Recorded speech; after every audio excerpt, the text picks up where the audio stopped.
J'active le calque du grand titre. Je vais le déplacer un peu avec la touche Shift vers le haut. Avec l'outil texte activé dans la palette des outils, je vais pouvoir enclencher ceci, la déformation. Et vous allez retrouver, comme dans Illustrator, la boîte avec les déformations par enveloppe. Donc je récapépète, il faut que le calque qui contient le grand texte soit activé. Il faut que l'outil texte soit activé dans la palette des outils. Et là au-dessus, vous avez l'option qui vous permet de faire la déformation par enveloppe. Et il suffit d'aller choisir une déformation et de la régler. Je vous laisse tester ça. OK.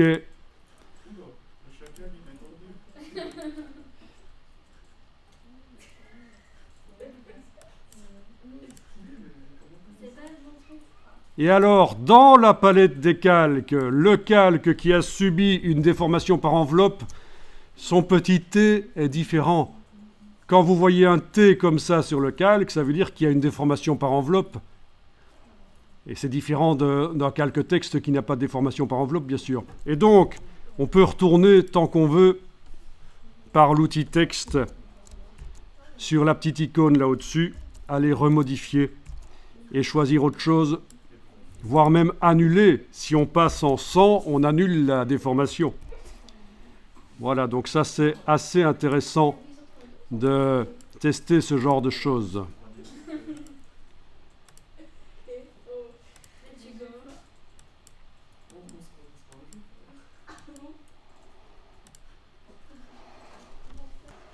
Et avec ce que vous avez appris ici, vous allez pouvoir faire un exercice de composition où il va falloir utiliser deux polices différentes. Là, on n'en a qu'une seule, c'est la même, mais deux polices différentes, avec deux lignes qui subissent une courbe et une phrase d'accroche.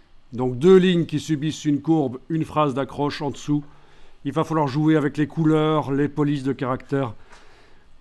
Alors pour trouver des polices de caractère qui fonctionnent bien ensemble, certaines personnes font appel à le web. Au web, quand on tape font pairing, vous allez tomber sur plein d'exemples de gens qui vous proposent « Tiens, ce caractère-là avec celui-là, ça va bien, c'est pas mal. » Mais vous allez devoir les trouver vous-même, en fait, en testant.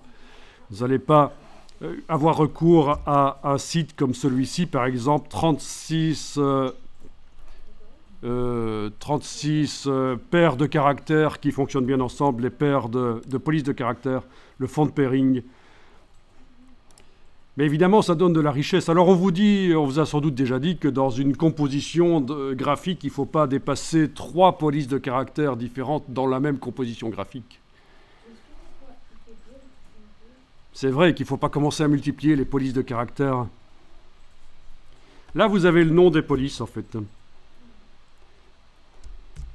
Chaque fois, on vous montre, tiens, ces deux polices de caractères ne fonctionnent pas trop mal ensemble.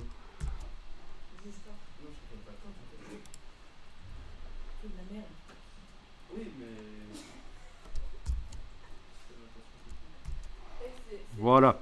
Mais donc vous allez pour l'exercice vous-même chercher parmi les polices qui sont déjà installées sur l'ordinateur quelles sont deux polices qui pourront pas trop mal fonctionner ensemble. Vous avez vu qu'il y avait même des polices script qui étaient montrées dans l'exemple ici. Donc on a parlé des polices sérif, les polices sans sérif, mais vous avez aussi des polices de type script qui sont un peu plus fantaisistes. Alors quelque chose qu'on n'a pas vu aussi, c'est la Grèce. Non, pas le pays. Très drôle. Non, c'est pas quand on mange trop non plus. Ici, je vais sélectionner les caractères en double-cliquant là. Et vous avez souvent, sauf pour les polices justement très graphiques, qui ne proposent pas cette option. Mais pour les polices plus habituées, vous avez la possibilité de les avoir en épais, semi-épais, semi-épais, penché, etc. Donc ça, ce sera aussi attesté dans l'exercice qui sera fait. Donc si je passe de régular à semi-bold, je pense que ça peut apporter quelque chose dans ce cas-ci. Il faut le sentir, c'est beaucoup du ressenti.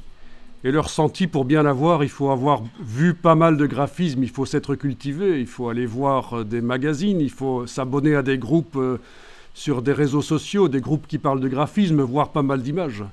Ça aide de nourrir son esprit. Voilà.